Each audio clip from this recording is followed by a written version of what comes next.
सिद्धेभ्यः ओंकार बिंदु संयुक्तम नित्यं ध्यायन्ति योगिनः कामदं मोक्षदं चैव ओंकाराय नमो नमः। मंगलम भगवान वीरो मंगलम गौतमो गणी मंगलम कुंद कुंदार्यो जैन धर्मोस्तु मंगलम। सर्वमंगल मांगल्यम सर्वकल्याणकारकम प्रधानां सर्वधर्माणां जैनं जयतु शासनम जैनं जयतु शासनम जैनं जयतु। इस भवतरु का मूल एक जानहु मिथ्या को कर निर्मूल अब करिए मोक्ष करिए मोक्ष। जय बोलो देव शास्त्र गुरु की जय।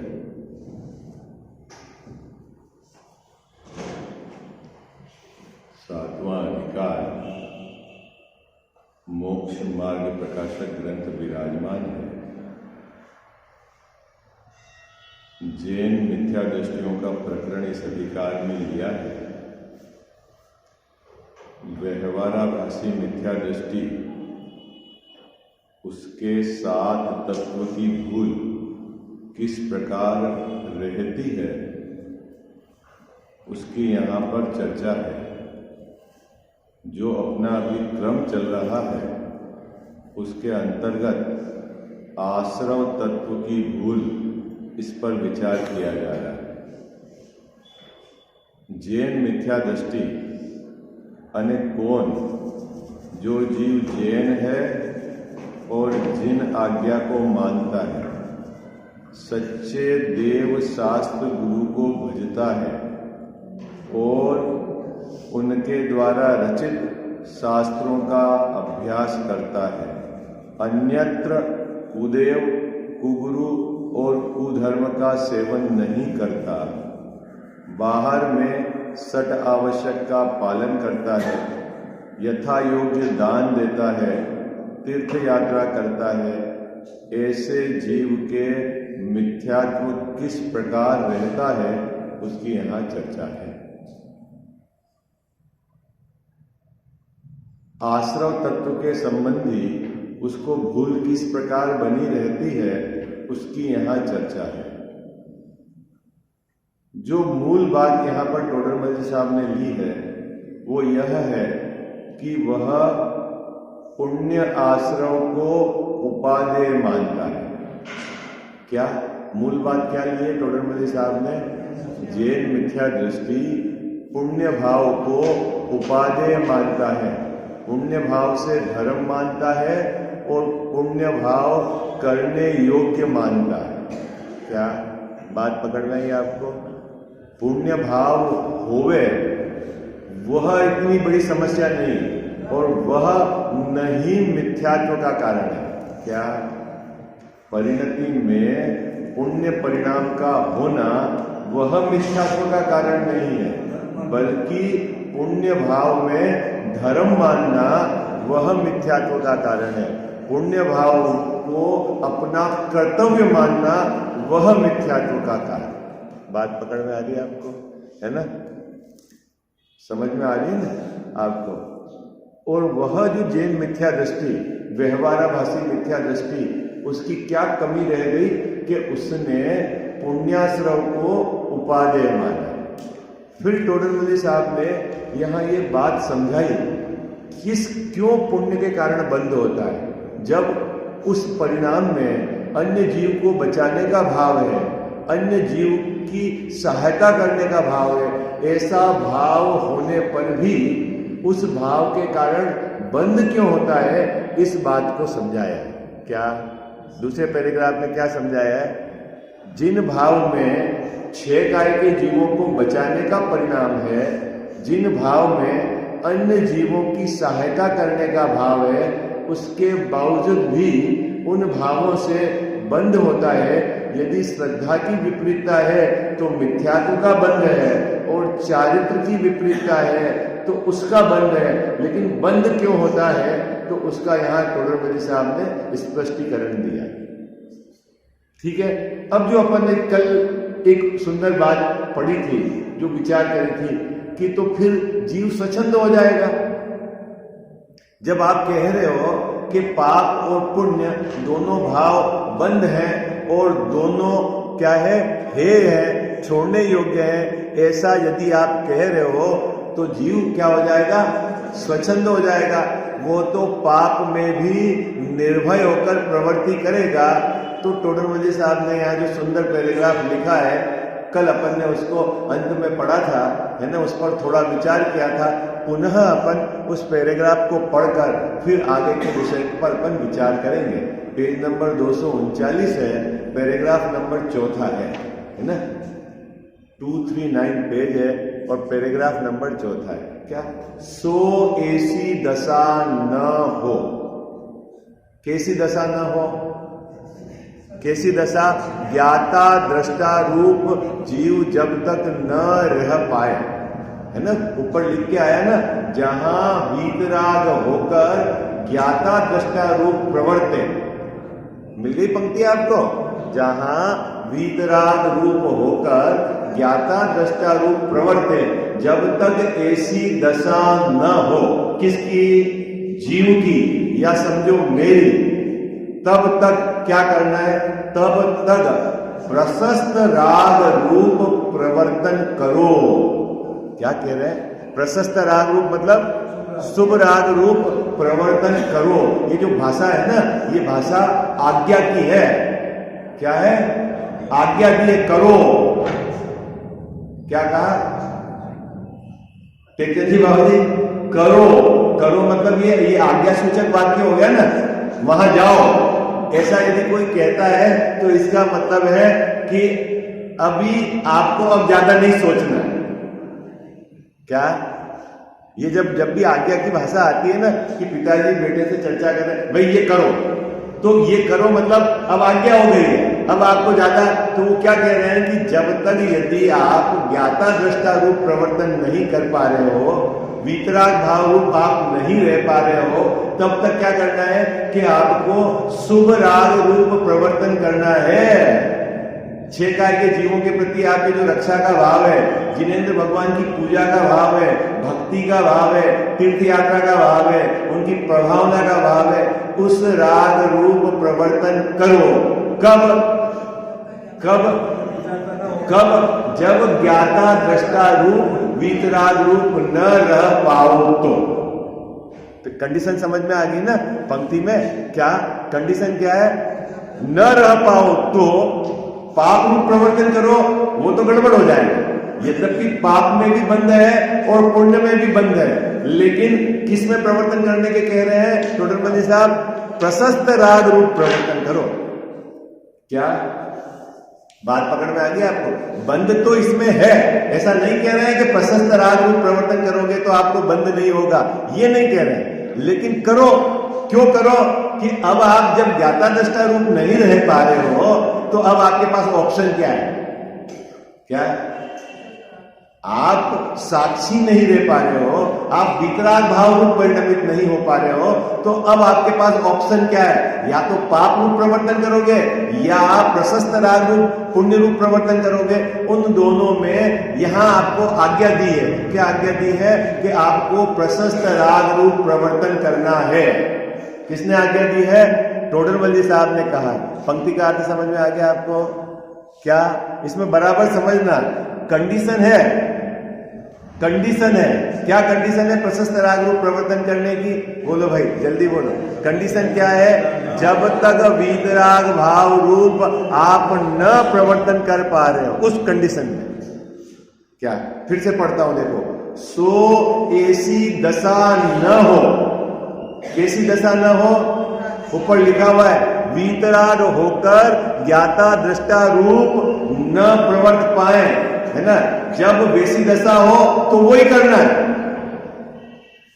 देखो, करना भी वही है, भावना भी उसकी भानी है, पुरुषार्थ भी उसका करना है। किसका ऋतु भाभी जी? किसका?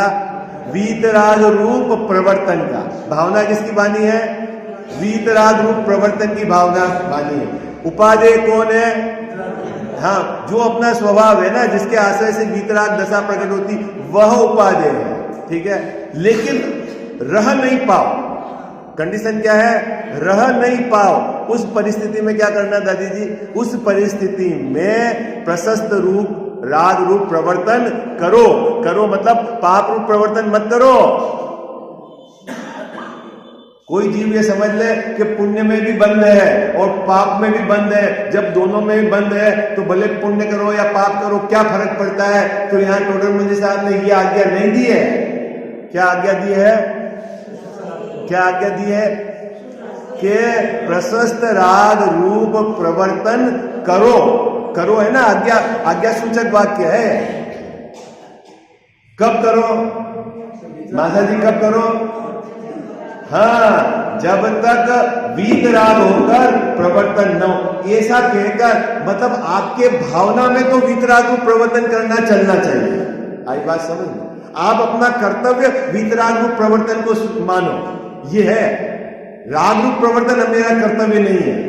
आई बात समझ में? क्या मेरा कर्तव्य क्या है?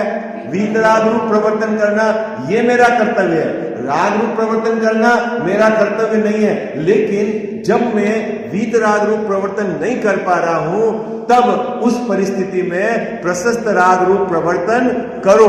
ये है इस वाक्य का। आई बात? कितने को समझ में आ गई?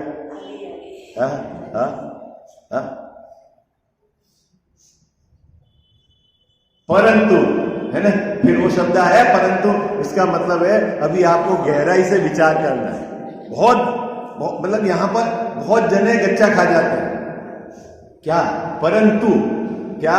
श्रद्धान तो ऐसा रखो। क्या श्रद्धान रखो?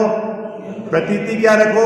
कि जो आप प्रशस्त राग रूप प्रवर्त कर रहे हो, जिसकी आज्ञा दी है टोडर मल जी साहब ने, उसके प्रति श्रद्धान तो ऐसा रखो। क्या रखो? कि यह भी बंध का कारण है। ये कोई निर्जरा नहीं, ये कोई मोक्ष का कारण नहीं, ये धर्म नहीं। श्रद्धान क्या रखना है ऋतु भाभी जी? क्या श्रद्धान रखना है? जो प्रशस्त राग रूप प्रवर्तन करने की जो आज्ञा दी है टोडर मल जी साहब ने, उसके संबंध में श्रद्धान क्या रखना है? ये धर्म नहीं है। पूजा का भाव धर्म नहीं है। छेकाय के जीवों की रक्षा का भाव धर्म नहीं है। व्रत जो आपने अंगीकार किए हैं वो धर्म नहीं है। ये सब बंध के कारण। कितने को समझ में आ गई बात? है? क्या धर्म नहीं है? क्या धर्म नहीं है दादी जी? क्या धर्म नहीं है? जो पूजा का भाव, दया का भाव, दान का भाव, तीर्थ यात्रा का भाव, है ना, जो आपके बाहर में सटका है कि जीवों की रक्षा का भाव, इस रूप प्रवर्तन करो। कब करो? जब आप विटनेस ज्ञाता दृष्टा रूप नहीं रह पा रहे हो, तब उस रूप प्रवर्तन करो। ये तो आज्ञा दी, लेकिन साथ में क्या बताया कि जब उस रूप आप प्रवर्तन करो, तब श्रद्धा में, मान्यता में आपको क्या रखना है कि ये भाव क्या? दया, दान, पूजा, व्रत के भाव धर्म नहीं। कितनी सरल बात है और कितनी स्पष्ट बात है। बोल, एकदम स्पष्ट बात है। कोई इसमें कंफ्यूजन नहीं होना चाहिए। न मंद कसाय का भाव धर्म है और न मंद कसाय रूप परिणमन मेरा कर्तव्य है। इतनी बात आपको अच्छे से समझनी है। लेकिन जब हम ज्ञाता दृष्टा रूप नहीं रह पा रहे हैं, तब उस भाव रूप प्रवर्तन करने की आज्ञा है। पाप भाव में नहीं जाओ, लेकिन सावधानी क्या रखो? सावधानी क्या रखो? परंतु वह भाव, श्रद्धा में क्या रखना? वह भाव बंध ही है, धर्म नहीं। क्या दादी जी? धर्म नहीं है ये राग रूप प्रवर्तन का भाव। जिनेंद्र भगवान की पूजा करने का भाव धर्म नहीं है। मंदिर बनाने का भाव धर्म नहीं है, तीर्थ यात्रा जाने का भाव धर्म नहीं है, तो नहीं जाए।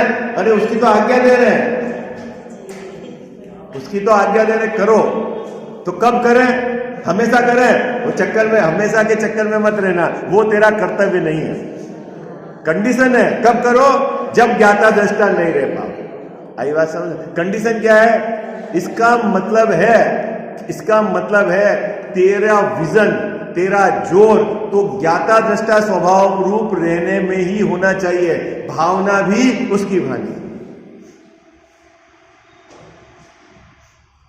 बच्चा है ना, जैसे पढ़ाई कर रहा है, परीक्षा है, ठीक है, अब उसको घंटा 2 घंटा हो गया पढ़ते हुए, तो मम्मी पापा कहते हैं भाई थोड़ी देर उठ के घूम ले। तो वो जो उपदेश है वो काहे के लिए है? वो काहे के लिए है? वो उपदेश काहे के लिए? हाँ, कि थोड़ी देर यदि घूमेगा तो वो जो घूमेगा ना, वो घूमना भी पढ़ने के लिए है। आई बात समझ? अब रात में 12 बजे तक पढ़ा है, 1 बजे तक पढ़ाई करी, अब थोड़ी देर सो जाए ताकि सुबह और ताजगी के साथ पढ़ाई करें। आई बात समझ? तो सोने का उद्देश्य भी काहे के लिए है? हाँ, ठीक उसी प्रकार पूजा करने का उद्देश्य भी काहे के लिए है? उपदेश ज्ञाता दृष्टा रूप रहने के। आई बात समझ? क्या पूजा का उद्देश्य पूजा करने के लिए नहीं है?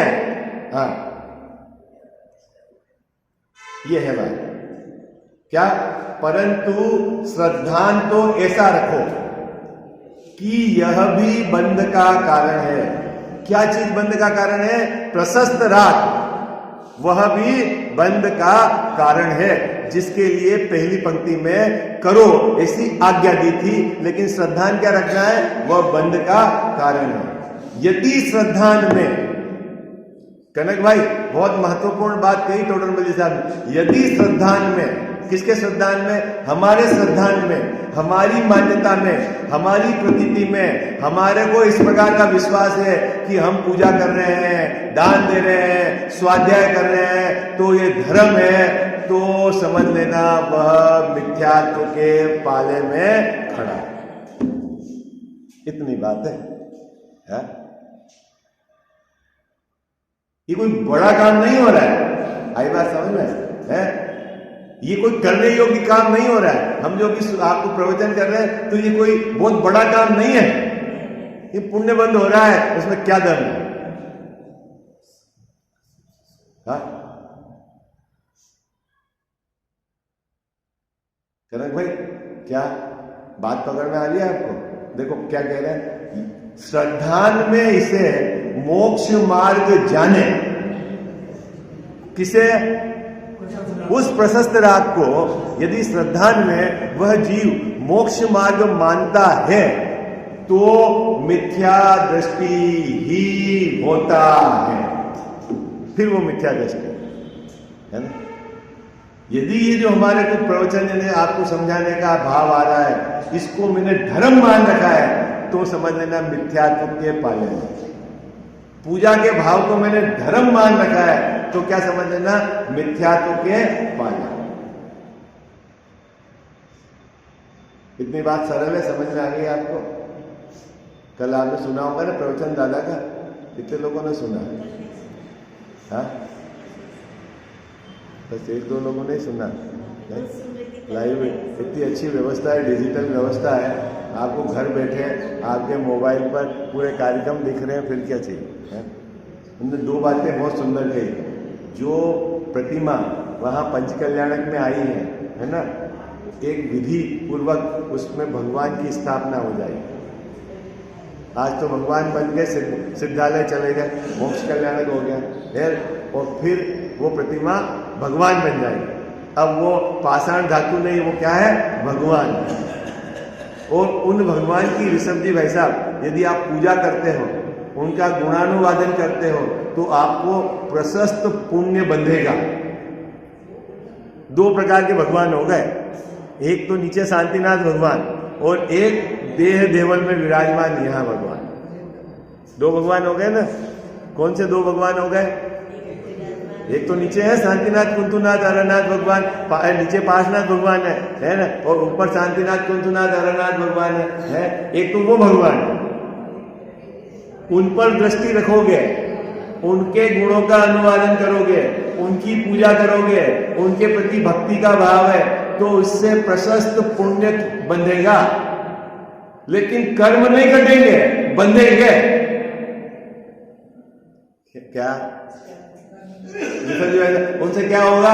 पुण्य बंधेगा, स्वर्ग चले जाएगा, फिर क्या होगा? बाहर में सामग्री मिल जाएगी, क्या होगा फिर? और एक यहां भगवान विराजमान है, यदि उन पर दृष्टि गई तो क्या है, उन पर स्थिरता हुई तो आपका मोक्ष मार्ग प्रशस्त होगा। आई बात? दो तरह के भगवान है ना? कौन कौन से दो तरह के भगवान हो गए? अब मैं लंबाऊंगा नहीं, आपको सुनना है तो प्रवचन YouTube पे जाकर सुनना, पड़ा है वहां पर, है ना, कार्यक्रम देखना होता। क्या दो तरह के भगवान कौन कौन से हो गए? एक तो नीचे भगवान है, और एक नीचे भगवान के पास खड़े रहोगे तो क्या मिलेगा? पुण्य का पतासा मिलेगा। क्या वो कहते थे ना कि गीत गाने जाते हैं ना, जिनकी बहू आ रही है, आज पहले ऐसा होता था, गीत गाने के लिए बुलाते थे तो जाते गीत गाने के लिए, तो जिनके यहाँ गीत गाने जाती महिलाएं, उनको क्या मिलता? पतासे मिलते। अब तो पतासे का जमाना गया, खरीद के लाना पड़ता है। अब तो वो पतासा मिलता। बहू किसको मिलती? अरे बोलो भाई, बहू किसको मिलती है? सबको मिलती है। हाँ, मोक्ष लक्ष्मी किसको मिलेगी? हाँ, जो अपने निज भगवान के पास जाएगा उसको मोक्ष लक्ष्मी मिलेगी। ऐसा है। बात पकड़ में आ गई आपको? दादी सरल है ना, बहुत सरल है ना, इतनी सरलता से। अब देखो यहाँ पर बहुत थोड़ी सी महत्वपूर्ण बात थी, ये तो यहाँ तक अपन ने कल चर्चा की थी। अब उससे आगे की बात करते हैं जो बहुत महत्वपूर्ण बिंदु है। तथा मिथ्यात्व, अविरति, कसाय और योग, ये आश्रव के भेद हैं। किनके भेद है? आश्रव के भेद है ना। आपने 5 भेद पढ़े होंगे मुख्य रूप से, है ना, है ना, और बाकी और उसके उत्तर भेद करें तो वो अलग है आपके। अभी क्या? मिथ्यात्व, अविरति, प्रमाद, कसाय और योग, है ना। ये मोक्ष शास्त्र के सूत्र में भी पढ़े होंगे आपने, अन्यत्र भी जगह। इनसे आश्रव होता है। अभी समझना, ये आश्रव के भेद है, ठीक है। मिथ्यात्व में विपरीत श्रद्धा, अविरति मतलब अविरति मतलब क्या है? अविरति मतलब आप हटे नहीं हो।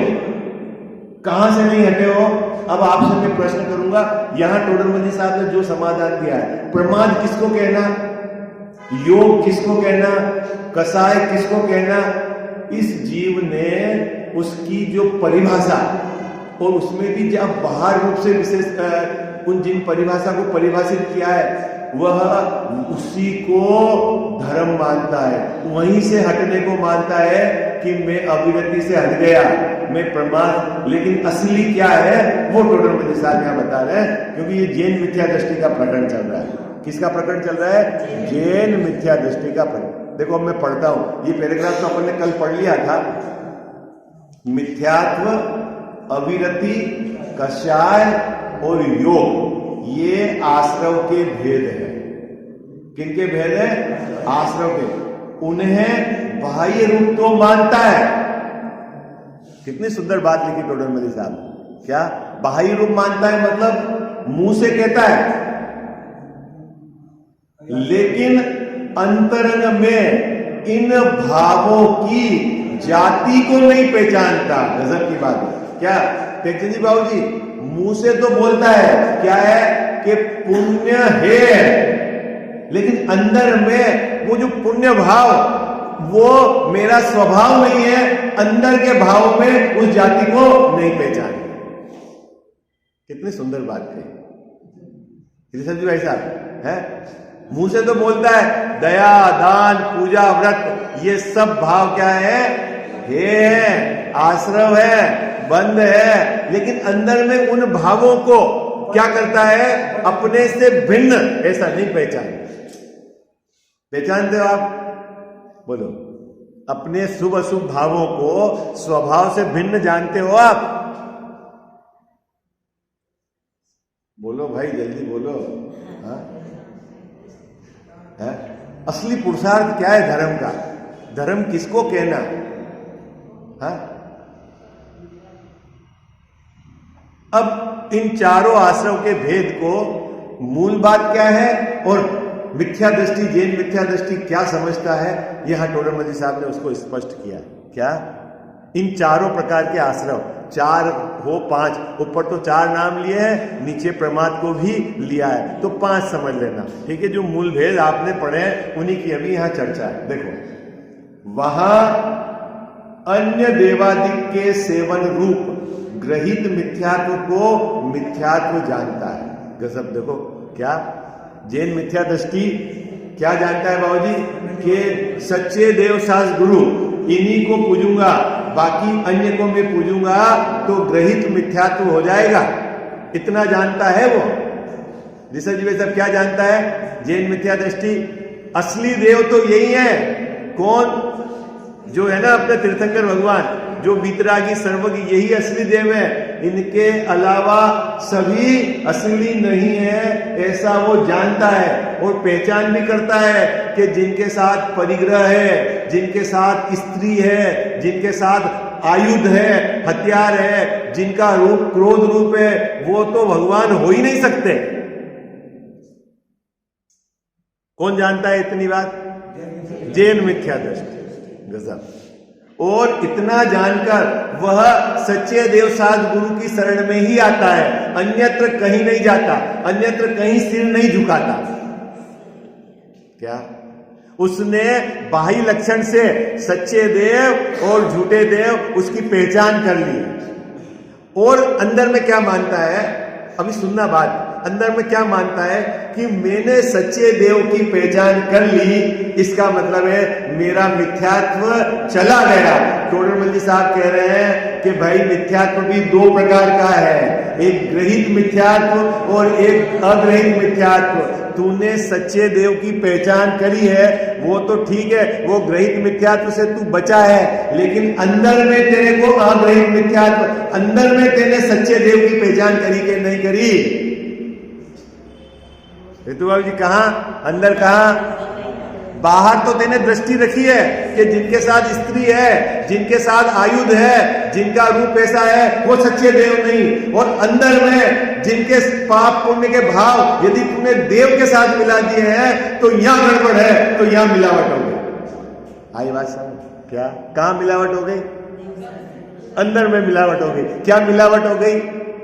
अंदर में क्या मिलावट हो गई? कि तूने पाप पुण्य से भिन्न सच्चे देव को नहीं देखा। बाहर में तो तेने देख लिया आयुध और स्त्री के बिना, लेकिन अंदर में पाप पुण्य से भिन्न अपना गायक परमात्मा नहीं देखा, तो तेरा मिथ्यात्व बना रहा। कितने लोगों को समझ में आ गई? क्या? कहां दृष्टि देनी है? बाहर में तो आपने दृष्टि रखी। क्या ऋषभ जी ऐसा क्या कहा? देखो कितनी सुंदर बात कही। वहां अन्य देवादिक के सेवन रूप ग्रहित मिथ्यात्व को मिथ्यात्व जानता है। हाँ, वो जैन मिथ्या दृष्टि जानता है कि अन्य देवी देवताओं को पूजूंगा तो ये ग्रहित मिथ्यात्व है, ये बंद है, इसके रहते हुए मेरा मिथ्यात्व बना रहेगा, तो वह अन्यत्र देवी देवता के यहां नहीं जाता है। परंतु फिर टोडरमल साहब, परंतु अनादि अग्रहित मिथ्यात्व है। अनादि अग्रहित मिथ्यात्व है मतलब 7 तत्व की भूल है। अनादि से मैंने अपने ज्ञायक भाव को पाप पुण्य के भाव के साथ मिला कर देखा है। बाहर में तो आपने देव की पहचान कर ली, लेकिन अंदर में सच्चे देव की पहचान नहीं करी। क्या दादी जी, क्या गड़बड़ हो गई? बाहर में पहचान करी आपने, करी कि नहीं करी? अरे जिनकी बाहर में पहचान गड़बड़ है वो तो इस पिक्चर से ही बाहर है।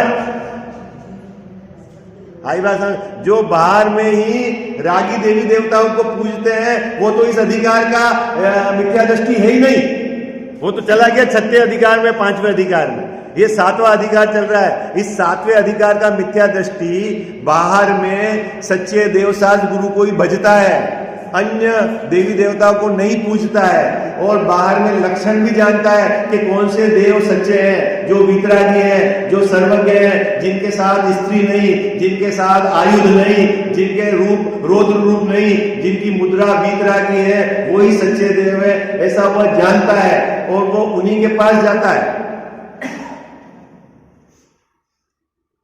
बाबूजी, टेकचंद जी बाबूजी, समझ में आ गई बात? कौन? जैन मिथ्या दृष्टि। लेकिन अंदर में क्या करता है? अंदर में सच्चे देव को नहीं जानता, अंदर में ज्ञायक देव को नहीं जानता। अंदर में क्या कि जो पाप पुण्य का भाव है वो ज्ञायक देव का लक्षण नहीं, वो तो आश्रम भाव है। जिस प्रकार बाहर में आयुध और स्त्री सच्चे देव के साथ नहीं होती, ठीक उसी प्रकार ज्ञायक भाव में शुभ अशुभ भाव प्रवेश नहीं करते, वो उससे भिन्न है, ऐसा अंदर में जाकर नहीं जानता। कितने लोगों को पकड़ में आई बात? कठिन तो नहीं है दादी जी? कठिन तो नहीं? कितने को समझ में आ गया? आप समझा दोगे? आप मुझे समझा दोगे? क्या पंक्ति है, क्या जबरदस्त पंक्ति लिखी है पंडित साहब। क्या बाहर में तो पहचान करता है, किसकी पहचान करता है? सच्चे देव की। कैसे पहचान करता है? कि जिसके पास आयुध है, हथियार है, वो सच्चे देव नहीं है ना। जिसके पास गदा हो, जिसके पास त्रिशूल हो, जिसके पास धनुष हो, वो सच्चा देव नहीं। क्यों? ये तो लक्षण नहीं है। जिसके साथ स्त्री है वो सच्चे देव नहीं। हम तो किसके पास जाएंगे? सच्चे देव के पास। जो वीतरागी है तो वो सच्चे देव के पास जाता है। लेकिन अंदर में भी लक्षण की पहचान करता है। क्या? कि अंदर में जो मेरा ज्ञायक भाव है उसमें शुभ अशुभ भाव नहीं है। जिस प्रकार वहां आयुध बीमारी है, ऐसे यहां शुभ अशुभ भाव मुझसे भिन्न है। ऐसा अंदर में अपने ज्ञायक भगवान को नहीं जानता, नहीं स्वीकारता। इसलिए उसको क्या है कि अग्रहित मिथ्यात्व चला, उस पर दृष्टि नहीं है। किस पर दृष्टि नहीं है? ज्ञायक स्वभाव। अपना ज्ञायक भाव कैसा है? पाप पुण्य से रहित। अगर पाप पुण्य सहित देखा तो आपने मिलावट कर दी। क्या ऋषभ जी भाई साहब, क्या मिलावट हो गई अंदर? बाहर तो ये मिलावट नहीं करता, लेकिन अंदर मिलावट करता है, इसलिए ये मिथ्या दृष्टि है। बात पकड़ में आई आपको? इसीलिए उसको आश्रव तत्व की भूल है। कितने लोगों को समझ में आ गई? हाँ, कौन बताएगा? क्या बाहर तो सावधानी रखता है जैन मिथ्या दृष्टि। क्या सावधानी रखता है? सच्चे देव के पास जाता है, कुदेव के पास नहीं जाता। जिसके पास गदा है, जिसके पास त्रिशूल है, जिसके साथ स्त्री है, जिसके साथ आभूषण है, जिसके साथ वस्त्र है, उनकी पूजा नहीं करता। लेकिन क्या गड़बड़ मान कर देता है कि मात्र बाहर से सच्चे देव की पहचान करके अपने को सम्यक दृष्टि मानता है। ये गड़बड़ है। यहां टोडरमल जी साहब कह रहे हैं वो तो अच्छी बात है, वो आवश्यक है, लेकिन अंदर में अपना ज्ञायक भाव पाप पुण्य से भिन्न है, ऐसा तूने दृष्टि में लिया कि नहीं? और पाप पुण्य से भिन्न जो ज्ञायक है उस पर दृष्टि की कि नहीं? यदि नहीं की तो तेरा अग्रहित मिथ्यात्व बना है, तो तू मिथ्या दृष्टि ही है। इतनी बात है। इस पंक्ति का यह अर्थ है। आपसे पूछू तो नहीं है? बोल नहीं पाओ तो कोई बात नहीं, तो बोलने में कुछ दम नहीं है, और बोलने में तो पंडिताई पाले पड़ी है, उसमें कुछ भाव पकड़ में आना चाहिए है। क्या भाव पकड़ में आना चाहिए? देखो पढ़ता हूं, फिर पंक्ति पढ़ता हूं। क्या कह रहे हैं? वहां अन्य देवादि के सेवन रूप ग्रहित मिथ्यात्व को मिथ्यात्व जानता है, परंतु अनादि अग्रहित मिथ्यात्व है उसे नहीं पहचानता। पहचानते हो अनादि से अग्रहित मिथ्यात्व क्या चल रहा है? सात तत्व की भूल उसको भूल नहीं लगती, जीव अजीव की भूल उसको भूल नहीं लगती। मैं शरीर का करने वाला ऐसा मानता है, कर्म के उदय से मेरे को राग हुआ, कर्म ने मेरे को राग करा दिया ऐसा मानता है। ये जीव अजीव की भूल है। ये जो शुभ भाव है इसको धर्म मानता है, ये आश्रव तत्व की भूल है। हाँ, तो उसको अग्रहित मिथ्यात्व। तो पहला मिथ्यात्व का पार्ट क्लियर कर दिया, मतलब मिथ्यात्व बना है, आश्रव बना है। अब दूसरे नंबर की बात, अविरति किसको कहते हैं? ये बहुत महत्वपूर्ण बात है। बोलो, अविरति किसको कहता है? आप व्रत किसको बोलते हो? ये बोलो आपने व्रत करते हैं ना, व्रत। आप अपने त्योहार आते हैं ना, त्योहार बोलो, अपने विशेष पर्व आते हैं, उसमें आप व्रत करते हो। व्रत किसको बोलते हो? पापों से बचना, ठीक है, ओके। और विषय कसाय से दूर हटना, यही हुआ ना व्रत, यही है ना व्रत। दादी जी, क्या होता है व्रत में? बोलो, उपवास में क्या होता है, एकासन में क्या होता है, या व्रत को अंगीकार लिया करा जाता है तो क्या होता है? ये बोलो, क्या होता है? पापों से दूर हटते हैं और 5 इंद्रिय के विषय, यही व्रत है क्या? हाँ, व्रत किसको कहना? दादी जी, व्रत किसको कहना? बोलो, जल्दी बोलो, जल्दी। अब यहाँ टोडरमल साहब ने 2 प्रकार के व्रत खड़े कर दिए। अविरति किसको मानता है और असली अविरति क्या है, यहाँ समझा रहे। बहुत मार्मिक बिंदु है, एक पंक्ति में टोडरमल साहब ने इसका यहाँ सार समझाया। देखो क्या, तथा बाह्य में त्रस और स्थावर की हिंसा। क्या? त्रस मतलब 2 इंद्रिय और उससे ऊपर जितने जीव हैं, और स्थावर मतलब 1 इंद्रिय के भेद, 5 स्थावर और 1 त्रस, ऐसे करके 6 काय के जीव, ऐसा भी आगम में आता है ना। 6 काय जीवन अनंत है ना, 6 काय के जीवों की रक्षा करनी है ना। 5 तो हो गए स्थावर और 1 त्रस, तो 5 स्थावर और 1 त्रस जीव, इसकी हिंसा नहीं की, इसी को वह व्रत मानता है। और इसकी हिंसा की, उसको मानता है अविरत। एक दूसरा क्या मानता है? 5 इंद्रिय के विषय और मन, उसकी प्रवृत्ति को मैंने रोका, इसका मतलब है मैंने व्रत को ग्रहण करा। और 5 इंद्रिय और मन, वो उसकी प्रवृत्ति यदि 5 इंद्रिय के विषय में लगी तो वह अविरति, ऐसा मानता है। कौन? अपन तो नहीं है। कौन मानता है भाई? हिंसा किसको मानता है? हिंसा किसको मानता है? त्रस और स्थावर जीव की विराधना हुई, वो हिंसा। बस हिंसा का स्वरूप इतना ही है। और 5 इंद्रिय और उसके विषय, उससे हम दूर हट गए तो हम व्रती। अब टोडरमल जी साहब ने 2 सुंदर बात कही है। आज समय हो गया कि हिंसा में प्रमाद मूल है और उसमें किसमें, विषय कसाय में आसक्ति मूल है। किसको कहना प्रमाद और किसको कहना आसक्ति, इसकी चर्चा अपन कल करें। आई बात समझ में? प्रमाद और आसक्ति, असली हिंसा किसको कहना और असली विषयों से दूरी हटना किसको कहना, ये बात है। सिर्फ बाहर से हट जाना वो हटना नहीं है, अंदर में उनके प्रति आसक्ति हटना, वो हटना है, उसको बोलते हैं व्रत। ठीक है। और प्रमाद किसको बोलते हैं? अपने स्वरूप का भान नहीं, अपनी तो हिंसा हो रही है और बाहर में ये 6 काय के जीवों की रक्षा का जो राग भाव आया, उससे मान लेता मैंने व्रत करा और अपने स्वरूप की तो खबर ही नहीं है, तो बोले वो कोई बहुत हिंसा चालू है उसके। इसकी चर्चा अपन कल करेंगे। साची तो गंगा ये वीतराग वाणी, अविच्छिन्न धारा निज धर्म की कहानी। जामे अति ही विमल अगाध ज्ञान प्राणी, जहाँ नहीं संशयादि पंक की निशानी। साची तो गंगा ये वीतराग वाणी, अविच्छिन्न धारा निज धर्म की कहानी।